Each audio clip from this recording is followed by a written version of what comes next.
have a special address, and for that, please join your hands together for welcoming none other than Mr. P.S. Gangadhar, Joint Secretary, Economic Diplomacy, Ministry of External Affairs, Government of India. President of IMC, Shri Sanjay Mariwala, all the senior office bearers of IMC, distinguished participants, panelists, and dear friends, a very warm good morning to all of you and namaskar.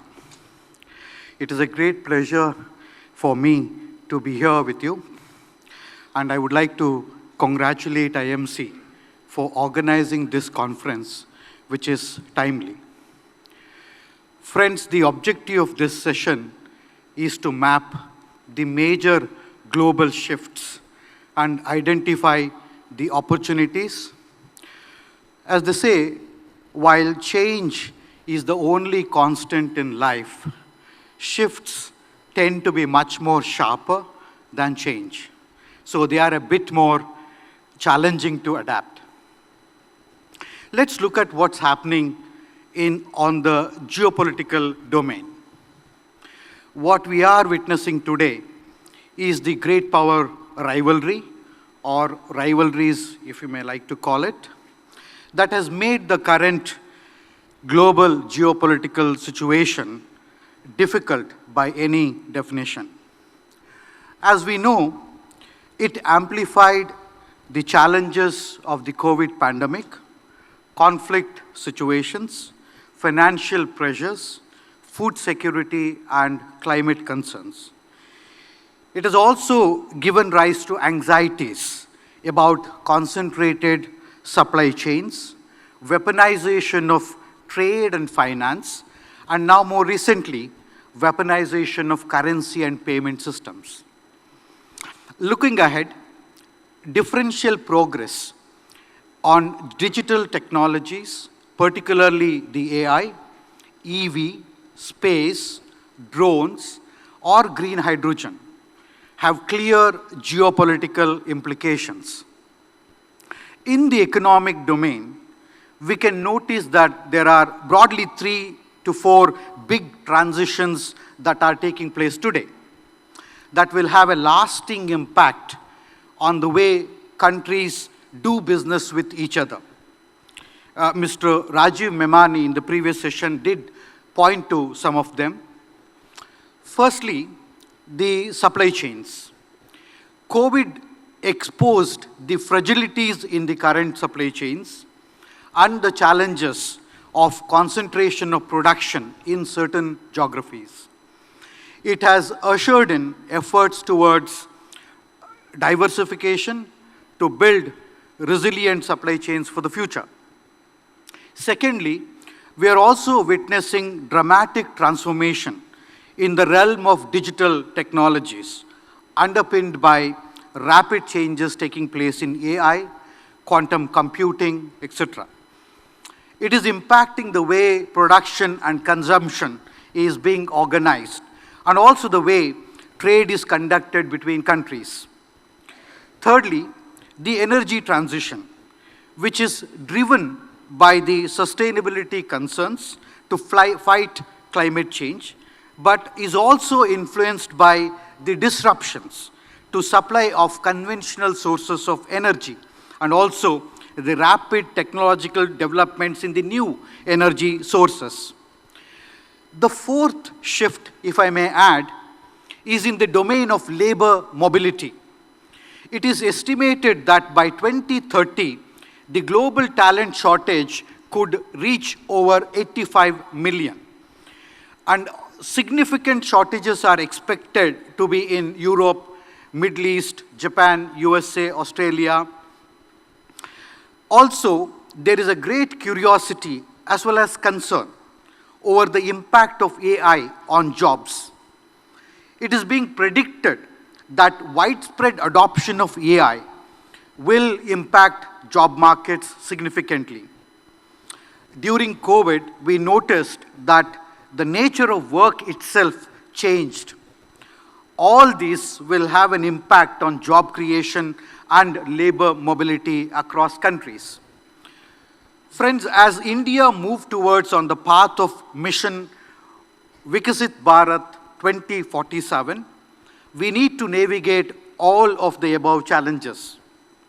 On the geopolitical front, India has effectively leveraged its position to preserve its strategic autonomy and has advocated multipolarity as the norm for the future. Multipolarity also demands that middle and rising powers such as India need to shoulder greater responsibility. And we have been able to do that. India has become a voice for the global south, a Vishwa Mitra, a friend of the world, and India's leadership role during COVID, during natural disasters in many parts of the world, and also during conflicts and its peacekeeping operations are widely recognized.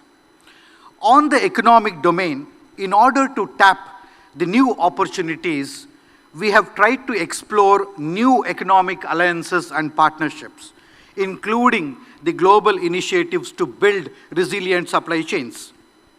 In this regard, India fast-tracked its FTA negotiations. Many of you are aware of the India-UAE FTA that was concluded in a record time of 3 months. And also the FTA with Australia, and more recently the FTA with the EFTA countries.